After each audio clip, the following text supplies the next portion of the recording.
यदचरस्तन्वावृधानो ॐ यदचरस्तन्वावृधानो बलानीन्द्रप्रब्रुवाणो जनेषु बलानीन्द्रप्रब्रुवाणो जनेषु मायेत्साते यानि युद्धानि मायेत्साते यानि युद्धानि आहुर्नाद्य शत्रुं ननु पुरा विवित्से आहुर्नाद्य शत्रुं ननु पुरा विवित्से। ओ हे ईश्वर, हम यह पठन पाठन आपको प्राप्त करने और कराने के लिए साधन के रूप में करने जा रहे हैं। इस कर्म को और इसके कर्म फल को भी आपको अर्पित करते हैं। ओम शांति शांति शांति। सबको सादर नमस्ते जी। आज हम विचार करेंगे कि इंद्र परमात्मा वास्तव में उसका स्वरूप क्या है। इंद्र परमात्मा का स्वरूप क्या है? तो मंत्र में कहा इंद्र, हे इंद्र परमात्मा। ठीक है, इंद्र माने जो अनंत ऐश्वर्यवान है। इदि ऐश्वर्य धातु से बनता है इंद्र। ठीक है, जो ऐश्वर्यों का भंडार है, अनंत ऐश्वर्यवान है। ठीक है जी। तो इदि ऐश्वर्य धातु, इससे इंद्र बना कि जिसमें सब प्रकार का ऐश्वर्य है। ज्ञान, विद्या, बुद्धि, बल, आनंद, संसार भर का जो ऐश्वर्य है, ये समस्त ऐश्वर्यों का वो स्वामी है। तो परमात्मा इंद्र कहलाता है। आनंद का भंडार है। तो देखो, परमात्मा का नाम इंद्र भी है, चंद्र भी है और मंद्र भी है। परमात्मा के नाम एक नाम मंद्र, जो मस्ती देने वाला है, आनंद स्वरूप है। और मंद्र आगे इसी विधिक विनय पुस्तक में आएगा।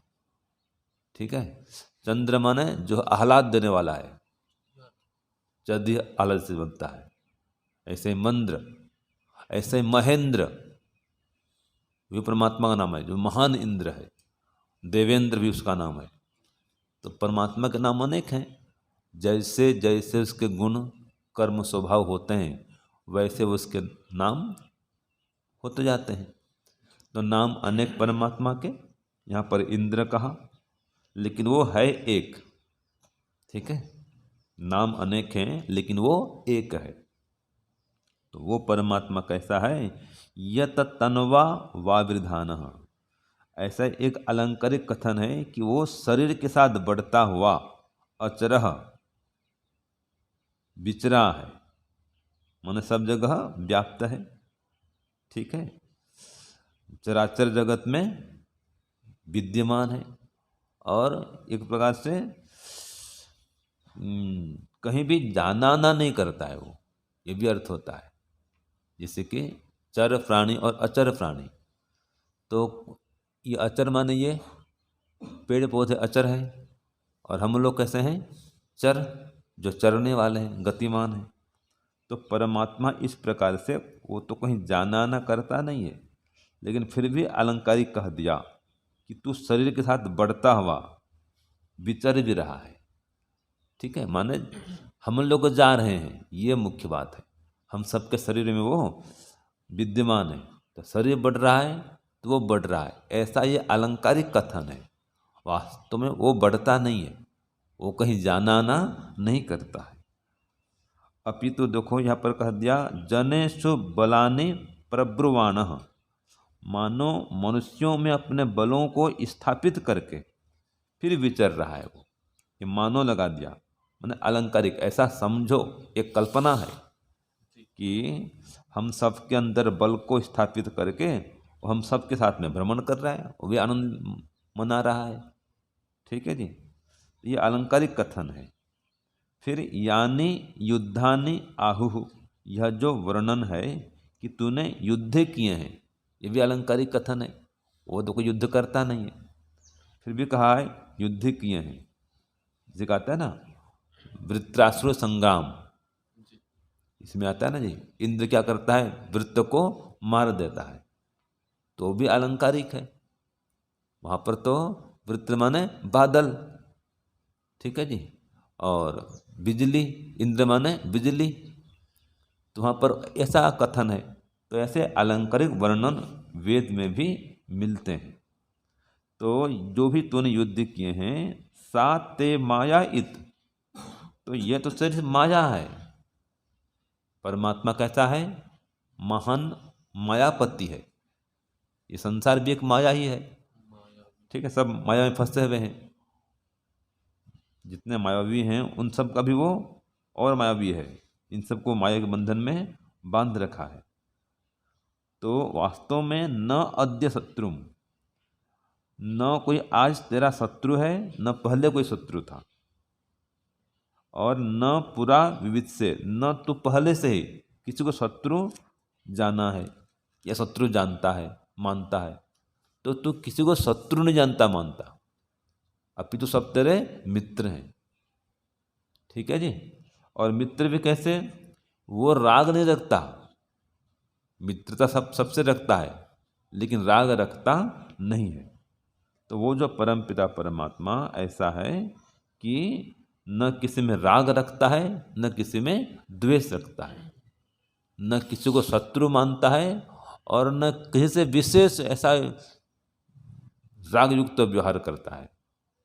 ये भी कह सकते हैं कि न कोई उसका शत्रु है, न कोई उसका मित्र है, सभी उसके मित्र हैं। कोई व्यक्ति विशेष है वो राग रखता नहीं। हाँ, जो योगी है, धर्मात्मा है, उसको अच्छा मानता है, तो ये मेरे अनुकूल चल रहा है, उसको विशेष सुख देता है, उसको आनंद देता है, जो उसके पात्र हो जाता है। तो वो परम पिता परमात्मा कैसा है, इंद्र है। और क्या करता है वो, ये शरीर की व्यवस्था को बनाने वाला है, बना कर रखा है, बना रहा है।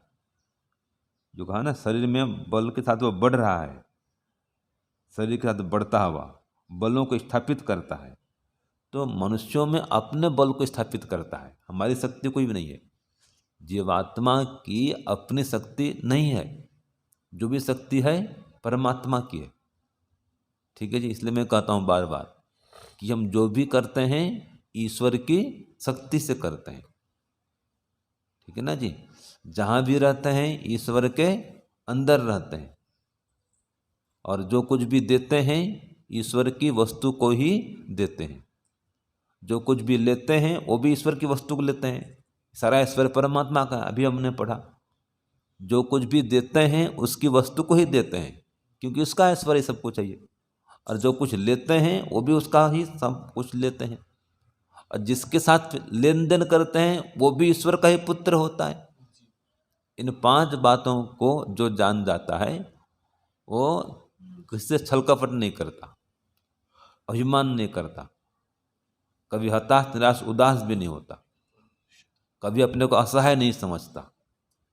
हमेशा वो क्या रहता है, सनाथ रहता है, सनाथ, कभी अनाथ नहीं होता, क्योंकि सब जगह परमात्मा है। यहाँ पर आए ना भाई, हमारे साथ विचर रहा है परमात्मा, तो जहाँ भी जा रहे हैं यहाँ पर परमात्मा, तो हमेशा वो साथ में है, तो कभी अनाथ होंगे नहीं हम।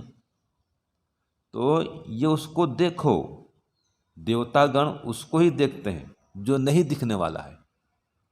जो परमात्मा आँख से दिखता नहीं है उसको देखते हैं परम दिव्य विद्वान लोग, योगी लोग, धर्मात्मा लोग। इसलिए कहा है परोक्ष प्रिया ही देवा।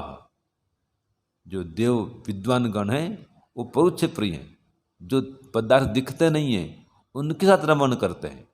वो परमात्मा है, जीवात्मा है, ठीक है, और जो प्रकृति है उसकी खोज करते हैं, उसको जानते हैं, समझते हैं। लेकिन जो सामान्य मनुष्य होते हैं वो क्या होते हैं, प्रत्यक्ष प्रिय मानव, वो प्रत्यक्ष प्रिय होते हैं, जो दिख रहा है बस वही खाओ पियो मजाक करो। तो ये गड़बड़ है। तो वहाँ पर आया कि परोक्ष प्रिया ही देवा और प्रत्यक्ष द्विषा। जो प्रत्यक्ष पदार्थ हैं उससे आसक्ति नहीं होते, वो उसमें आसक्ति नहीं रखते। ये देवताओं के लक्षण। हाँ जी, क्या लक्षण है जी सूरज जी? परोक्ष प्रिया ही देवा और प्रत्यक्ष द्विषः। और दूसरा उल्टा, प्रत्यक्ष प्रिया ही मानवा और परोक्ष द्विषः।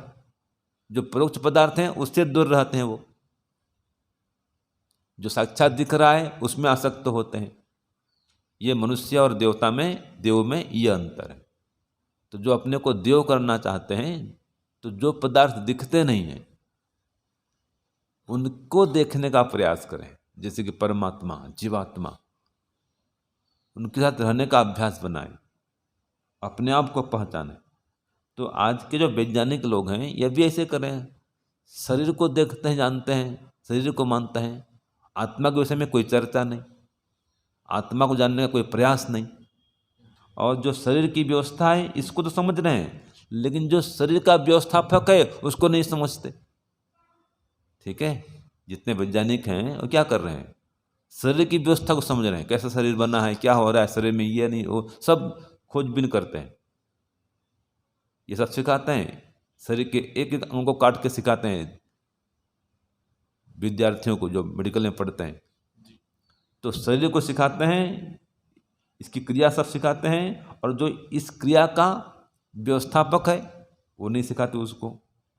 ऐसे ही जो ईश्वर के बनाए गए ये पदार्थ हैं, इसमें लगे हुए हैं, इसको जानते हैं, इसको समझ रहे हैं, और जो पदार्थों को बनाने वाला है उसके संबंध में कोई संज्ञान नहीं। तो ये आधा काम हो रहा है। तो इसलिए आज का जो विज्ञान है अधूरा है। बिना आध्यात्म के ये जो विज्ञान है अधूरा है, लूला लंगड़ा है। तो विज्ञान भी हो और आध्यात्म भी हो। तो परमात्मा के स्वरूप को समझें कि वो परमात्मा कैसा है, न तो किसी का मित्र है न किसी का शत्रु है, अपितु सबके शरीर में शक्ति का संचार करने वाला है, शक्ति का स्थापन करने वाला है, शक्ति को स्थापित करता है। और ये जितने संसार में माया फैला रहे हैं इन सबको भी वश में करने वाला है। हाँ, वो सबसे बड़ा मायावी है। ये सबको फंसा रखा है, संसार में घुमा रखा है, चला रखा है, बांध रखा है माया में। बिना रस्सी के बांध देता है वो। ठीक है जी।